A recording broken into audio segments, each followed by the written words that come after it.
god, this sucks. Oh, I'm sorry. Haven't seen you clicked on this video where you expect me to complain about a game I don't like. So why, Bethesda?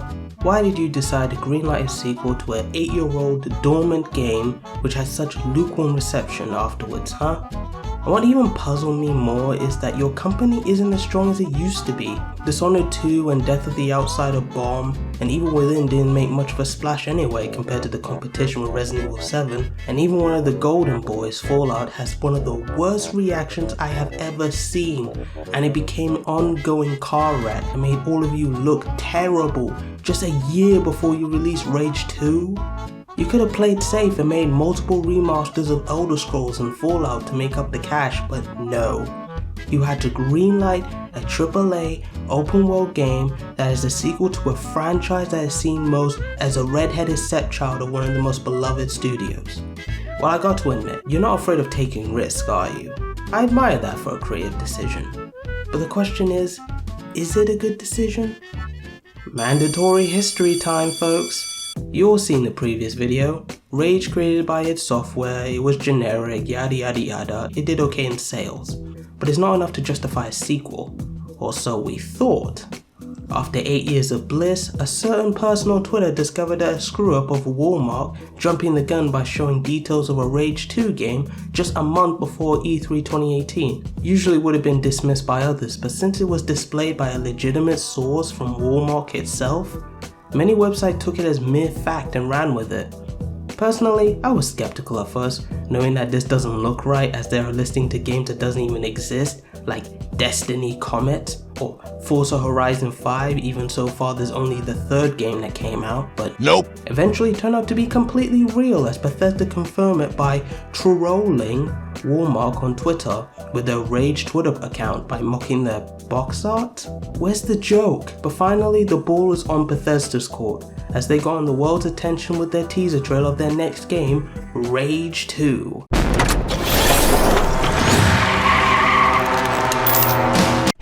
Okay, it was leaked by the same guy who made the Walmart leaks, but hey, Rage 2! Worldwide gameplay reveal tomorrow? Wait, then what's the point of that live action bullshit you just showed me? Oh my god, I had to go and watch another trailer?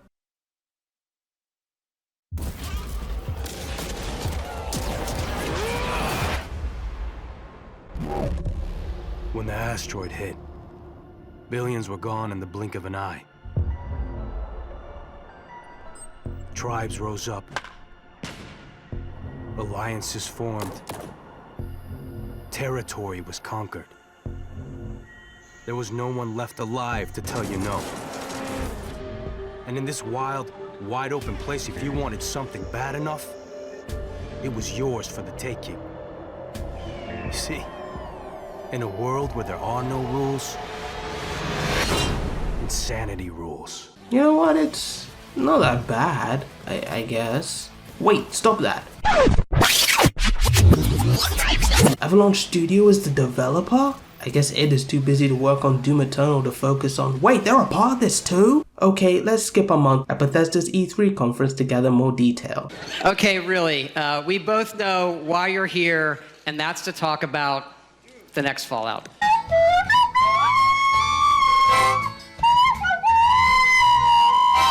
Well, this doesn't age well, but let's rewind. We're starting with a game that we announced a few weeks ago through our friends at Walmart Canada. Pete Hines says something funny about Walmart. He's so relatable to the gamers, and we finally get to see Rage 2 and— what is this? Alright!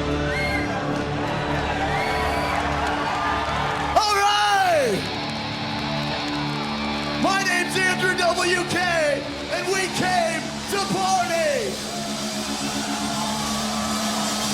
Are you ready to rage? I said, are you ready to rage? What about you? You ready to rage? Are you ready to rage? Let's have some fun! Here's Andrew WK performing a song for the crowd because I guess his song is used for the teaser trailer? So why not hire him to perform then? Because that's what we want to see in the gaming expo. Man, I forget, sometimes E3 is so dumb.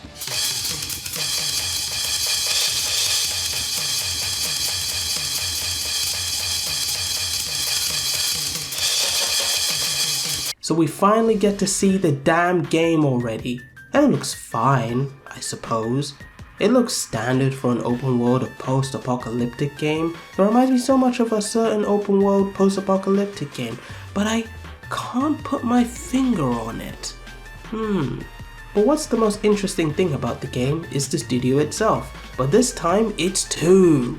id Software came back, of course, but with the inclusion of Avalanche Studio, the developers behind the Just Cause series, to focus on the open world design, and id would focus on the combat design. While multiple studios working on one project is very common in AAA game, but is rarely featured so much in marketing, to mention both studios in trailers and box arts, as if both studios are seen as partners rather than just a smaller studio being used to speed up development for a bigger studio.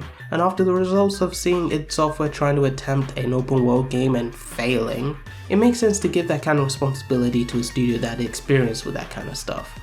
So in the end, does it deserve a second chance? It's complicated. So Rage 2, unsurprisingly, is a continuation of the story of Rage 1.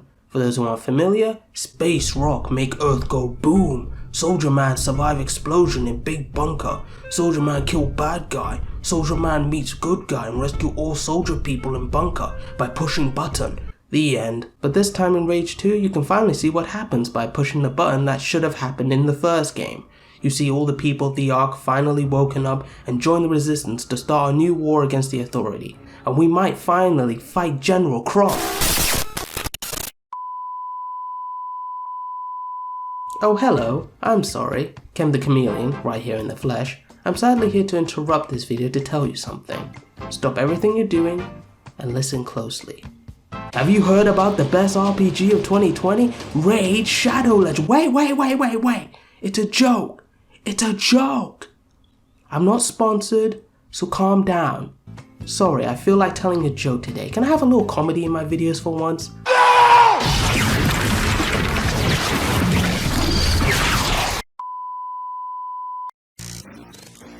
So you play as a guy or gal named Walker who is a second generation Ark survivor who became an orphan, but this time raised by other survivors in a place called Vineland. The whole war of the Resistance versus Authority is over, as the Resistance destroyed the Authority and ran off all the surviving few left to hide. Apparently when the Arks were unleashed, there's somehow leftover technology that gave you literal superpowers. Those Resistance soldiers would have said technology would be dubbed as the Rangers, who will operate as the sheriffs of the wasteland. Conveniently, the first few seconds of gameplay after customizing your Walker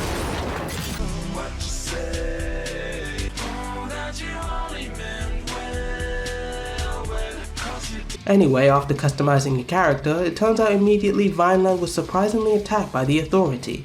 And just like that, the leader of the Authority, General Cross, has joined up too. The ultimate bad guy was named and dropped multiple times in the first game was finally revealed in his disgusting cyborg glory in the sequel. All it took is about 8 years to do so, but hey, who's counting anyway? Now you meet up with your friend Lily to help defend their town, which led to a decent tutorial level where you meet up with your kick-ass leader and adopted aunt / Lily's mother, Iwana Prowley, who obviously would be the wise, badass motherly figure to Walker throughout the campaign. LOL, joke's on you, she dies in the first 30 minutes of the game.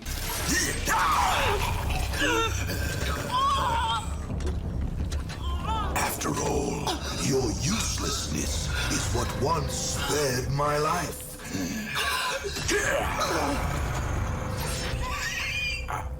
In fact, almost every single Vineland soldier dies besides you and Lily, so what can Walker do? Well, simply break into Ranger HQ, which, surprise surprise, Irina Prowley just happened to have a holotape waiting for you to open, as she informs you that you're the last hope of the wasteland as the final Ranger of Vineland, and she will teach you everything she knows, which basically is just a dash move tutorial in the Ark bunker. So in her final spiel, Prowley instructs Walter to revive the long forgotten Dagger project that has supposedly stopped the Authority once and for all. This requires 3 people to help you do so. Marshall, the leader of Gun Barrel, Lucem Hagar, the leader of Wellspring, you probably remember as the midriff girl with the wingstick tutorial in the first game, Dr. Kvasir from the first game as well, this time sporting a new form of nightmare fuel.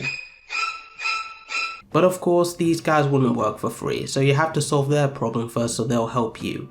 Marshall wants you to clear an infestation of mutants to help the town's pipes. Lucen Hagar wants you to stop a crazy yuppie millionaire, Clay Clayton, who is easily the best character in the game because of his douchey yet funny personality alone. My latest golden goose. You stick with me, and the sky's the limit. You want to make it big? You want to be a star? Well, old Uncle Cleggy Clayton's got your ticket to the top! Clayton tries to assassinate Hagar with his connections to the Authority. To get close to him, you had to become famous according to the bouncer. You're no winner, you're a loser, so get lost. By competing in Mutant Bash TV, which appears again this time, with a new host, which is...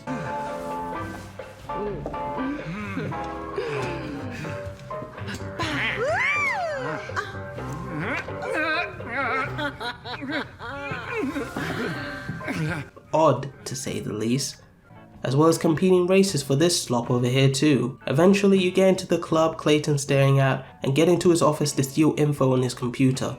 But I guess we're not sneaky enough for Clayton as he's already onto us. But after surviving and killing his henchmen and finding a cool looking tank, we're able to get out of Clayton's basement and find Clayton himself exited the party in the best way possible. Breach! Clayton, drop the weapon. We're taking you down.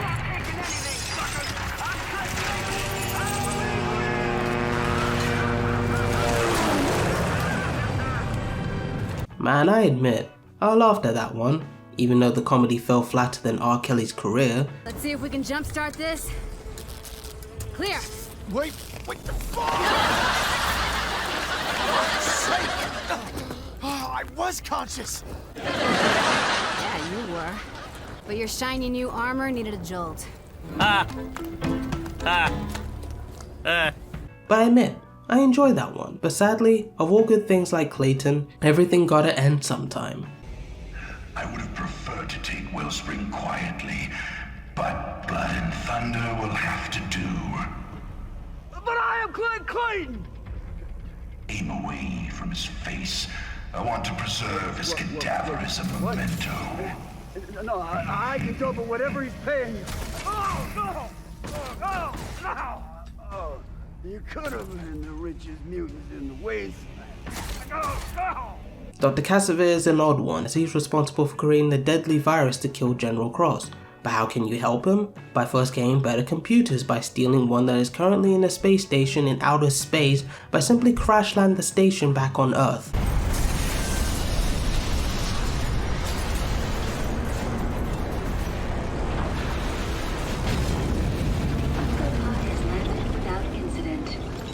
The second part is simply getting a DNA sample of General Cross. So the most reasonable response to go to get that said DNA is to go and kill General Cross.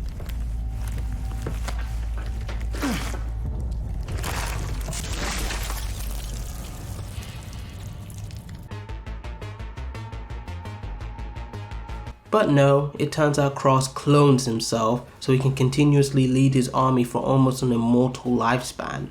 So that's why his DNA is necessary in order to create a lethal injection to kill him. So with all these people at your side with this innovative, ingenious plan that will totally stop the reign of a fascist regime, this plan, I shit you not, is just driving a stolen tank into a highly guarded HQ of the Authority in a suicide run to reach General Cross, killing hundreds of his men to just inject him with a syringe of a special virus to kill him.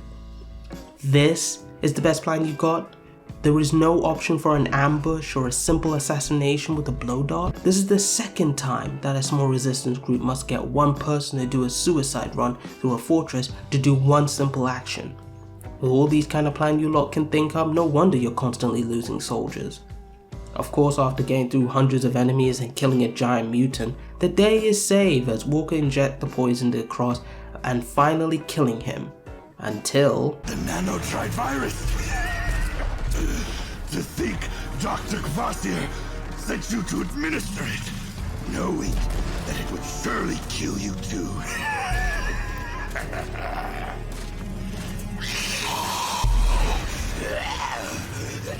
So, we journey to the afterlife together. pointless protege!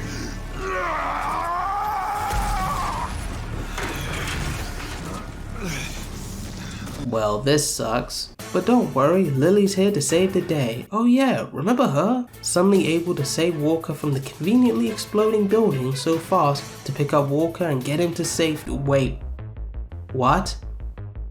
That's the ending? Wait, what? Why? That's so random. Okay, the story continues after the credits, which is so odd to have a credit scene that literally interrupts a story that hasn't been finished yet. But Lily made it back to Wellspring with Walker to revive him by Cassavir, and surprisingly, he was spared, even though he tried to kill his own teammate.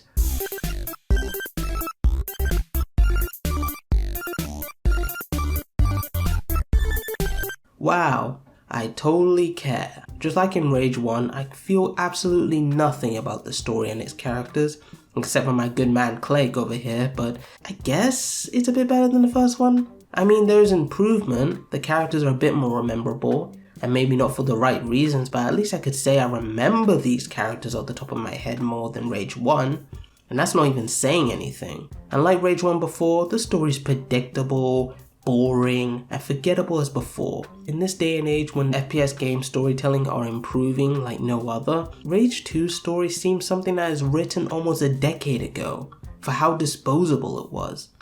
Maybe it had no chance seeing as this game was developed by two studios that were infamous for having terrible stories in their game. I mean, just look at this scene in Just Cause 2. My name is Bolo Santosi. I am the leader of the revolutionary army known as the Reapers.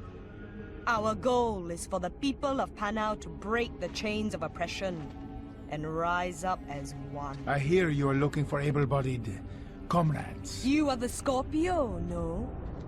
I hear you are very skilled. They tell me I am the best. Yeah, if you see a game with these logos, just skip every cutscene. But what seals the deal of how crap Rage 2 is at its story is the length of it. Guess how long Rage 2 is?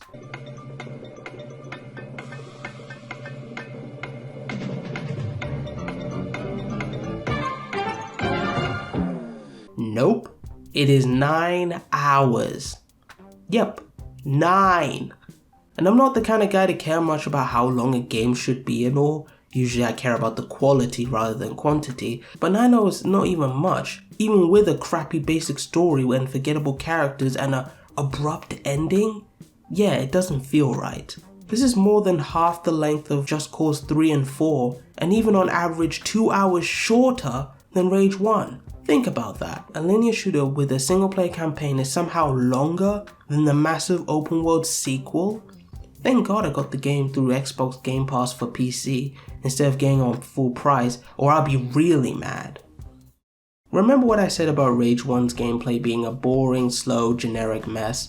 This is the one field that Rage 2 improved dramatically. The first being that this is a real open world game. Yep, you can travel around the map in wide open spaces now instead of just blatant corridors using the first Rage. And that's all thanks to Avalanche and their skills of doing something that id couldn't do. And that's all because of their Apex engine, which they'd used to power in their past open world games like Just Cause 3 and 4 and Generation Zero. Thank God, because this game is much suited to that engine than whatever id Tech 6 or 7 could handle, and even has the same explosion physics that were a mainstay in Just Cause. The engine is infinitely more stable than id Tech 5. No more stupid mega texture nonsense, thank God. But even with all of that, from a well-established studio, Rage 2's open world is forgettable as its story. It's a cliche of modern open world game design.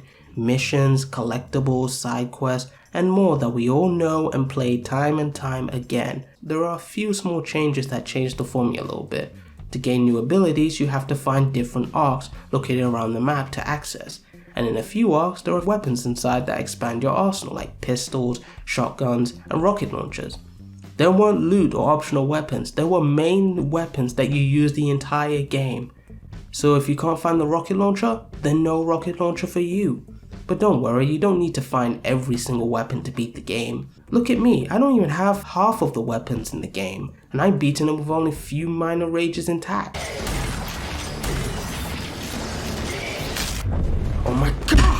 So really in the end, think of Rage 2 as Far Cry, but with better combat. And speaking of combat, this time as a superpower ranger, you are 10 times more fast and agile than ever before, making it easier ever to hit enemies hard, dodge quick like a certain Doomslayer. And even has its own health system like Doom 2016, where for every kill you have collected, you gain back health. But there is a deeper edge to the combat with the introduction of abilities called ID accession. Oh, I get it. This is a simple move from jumping high to force slapping enemies to bring down their armor or to simply give you an advantage. It may not be useful on its own, but to include it with fun gunplay, it makes you feel like nothing could stop you. But there are a few little imperfections. Maybe it's me, but the gameplay has its few faults, which I mostly blame with the enemies, which halfway through the game became annoying bullet sponges that constantly slow down the pace of the battle and can dish out ridiculous damage that can kill you pretty quickly. But hey, maybe that's on my end. Also, the bosses kinda suck as well, as throughout the game there's only one copy-paste enemy used way too much. Now there are vehicle combat which... 70% integrity. Yeah, it's the same. So yeah, Rage 2 is a fun game to play, I admit. There's no multiplayer for this game to talk about, which I deliberately didn't cover for Rage 1 because it's literally nothing but races and car combat in an FPS game made by id Software. But there is one thing left to mention about Rage 2, and that is about being a live service model.